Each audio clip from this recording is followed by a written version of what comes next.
Идеята е да се види, че сме наистина много.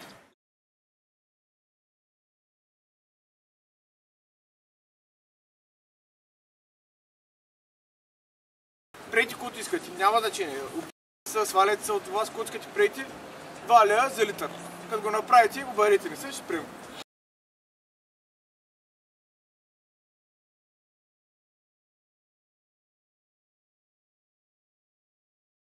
Всичко идва от този дед кара камиончето да разнася хляб, като служи за 3 лева примерно дизел, ще продаде хляба за 1,50 примерно. Като служи за 1 лев дизел, транспорт ще му дойде по-малко, нали? Месото, всичко ще е така. Значи, Държавата трябва да регулира. Разбираш, трябва да няма монопол, нито картелно споразумение. Вижте, ролята на народа е, когато нещо му харесва, нас ни хареса високата цена на горивата, разбирате ли?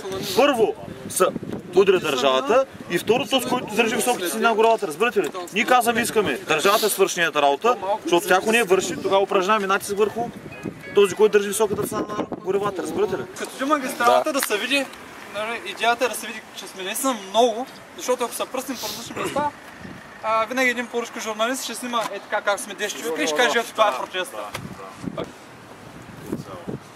това е идеята, ще се блокират ли пътища? Магистралата, тя избор Ние знаем. Ние предни път нямаше да затваряме, но... По правилния начин се организираме, без ексцесии, без простоти. Това е много важно. Призоваваме абсолютно никакво зареждане на гориво, не за жълти стотинки, абсолютно никакво купуване на семки, кафета и така нататък. Просто блокаж на бензиностанцията да не може да направи никакъв оборот. Ако някой има туба за бензин, каквато ще да е, нека да я носи. Да сложи една на високите цени на горивата и да я носи. Като спрем, нека се я сложи върху колата. Аз предния път така направих. Така изразява всяка кола е емблема. Не на високите цени на горивата. Бензина, тубата за бензин и така нататък.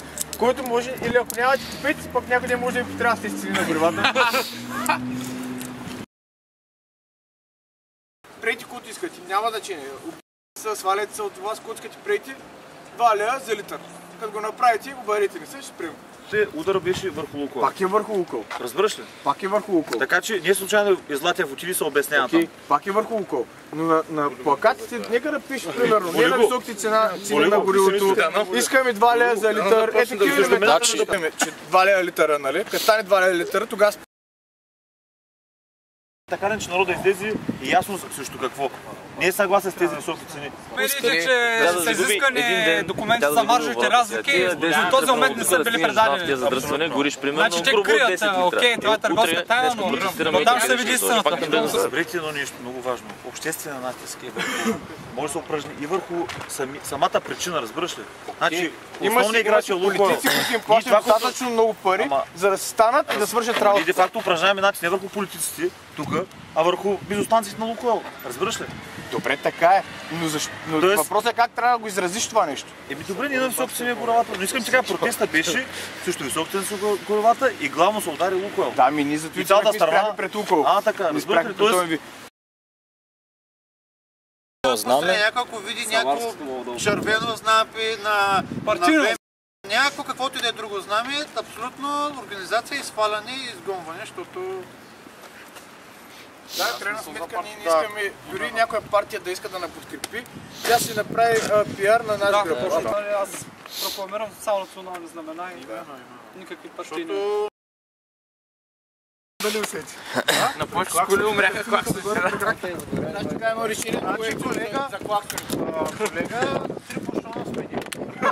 Аз съм двоен клаксон, 3 бушона, 3 бушона стопи. На стопарите. Колегата, какво се случи с клаксона? Как сменях бушони, направо се стопиха. Накрая сложих 315. Уважаеми зрители, умолявам ви, въоръжете се с търпение и клаксони. Колхозния пазар. Еми дайте добре и някой друг иска да запише. Ами колега, точно това се чудим, че просто ни страхне, нали, един израз, съединението прави силата, ако се разделим, че ще се загубим. Да, бе, ясно, ама ако дойдат повече коли. Първите коли да не спираме пред Лукойла, а да спрем в другия край, за да може цялата колона да се намести вътре. Да. Това е за протест.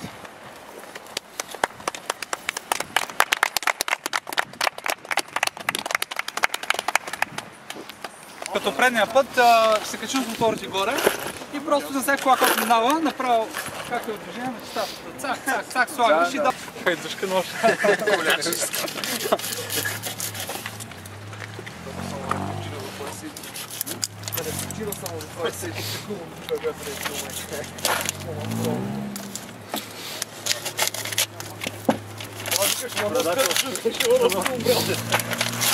Тя пак я запечатахме, да се отваря.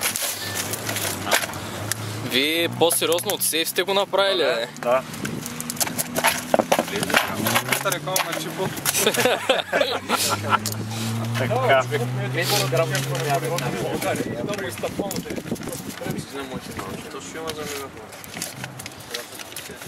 Телефона е лично мой, сложи го за баланс. Добре, като има едно място сега, за какво друго мегафон да взема?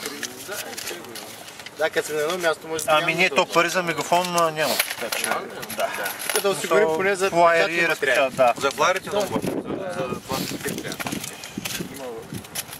на едно място, обаче на двете бензиностанции ще има хора, нали? На Лукойл и на Рома. Да, хубаво е. Хубаво е, ако някой може да намери... На Лукойл. Така. На другата как е? Ромля, коя е там? А другата страна, петрола. Я предня почина. Като спрем, 1 километър след първата се Здравей с петрол. Да, първите коли се спрах 1 километър след Лукойл, за да Тук може са 120 лева, ги преброих аз. Колко? 120 лева. Надявам се, не съм много добър по математика, но на записа на бавен кадър ще се види. Тук има, грубо казано, 3 лева. Това е събрано днес, доброволно, всеки колкото е имал. Браво! Браво, колеги! Ето, само финансираме са. Мисля, че е много добре. Съдихме нещата. Утре тук ще имам офертата за разпечатане. От мен ще има една оферта, Антон ще има от вас разпечатане и от мен ще има.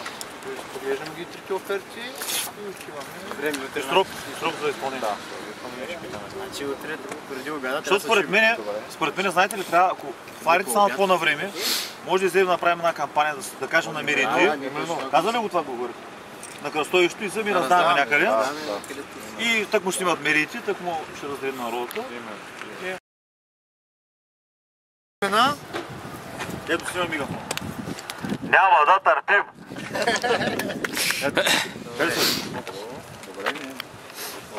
Ето има мегафон. Един има? Добре. Ако успеем... Търси се още един. Издирва се. Още един. Сега чакай. Търси се мегафон!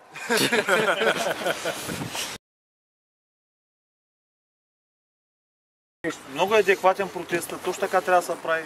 Просто не трябва да се спира, не трябва да се отказваме, докато не спрат, докато не се намалят цените.